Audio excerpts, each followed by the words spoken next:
the preponderance of evidence is on me as the veteran.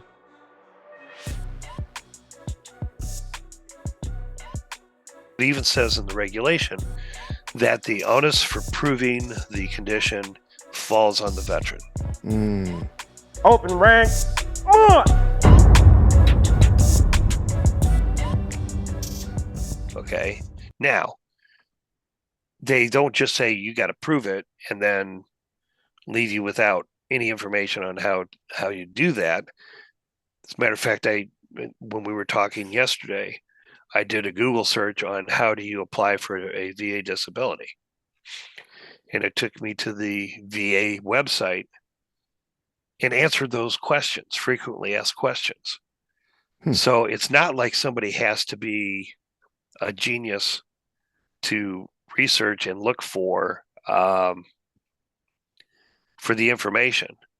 They can look for themselves.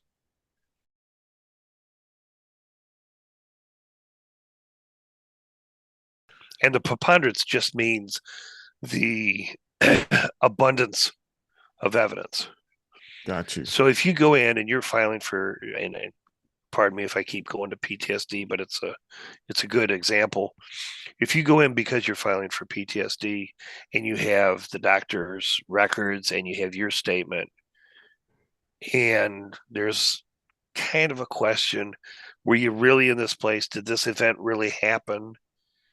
And now you have buddy letters from 4 people that were actually there when the Humvee blew up, or when they were there when the mortar rounds came over the fence line. Well, these are credible witnesses that saw what went on. And it's just like if you're in a car accident and you got people walking down the street, they're going to get statements from people who saw what happened. Right. And it lends credibility to, the age-old question, who ran the red light? Right. Well, it was that blue Thunderbird.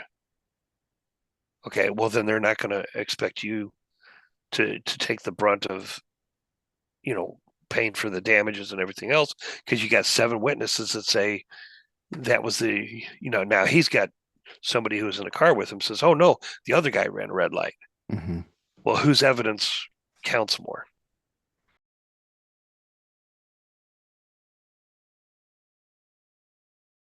This is all on the veteran. What you put into it, you will probably get out of it. Now, I've had veterans who will argue with me about why they should do something or whatever, or they expect me to fill something out. And of course I don't, but the point is they expect that happens. And then I have others who, and one guy I talked to, I was just like, oh my God, could you please come and teach this?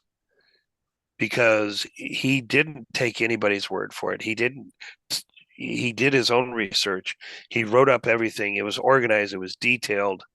He didn't have, when he's describing what caused his condition, he didn't run off with information that means nothing. And it was clear, concise, and to the point. Well, he submitted everything and he came back 100%. Yeah. And it didn't take long for the rater to go through it. The easier you make it, the more organized you make it for the rater, the easier it is for them to rate a claim. Rank on.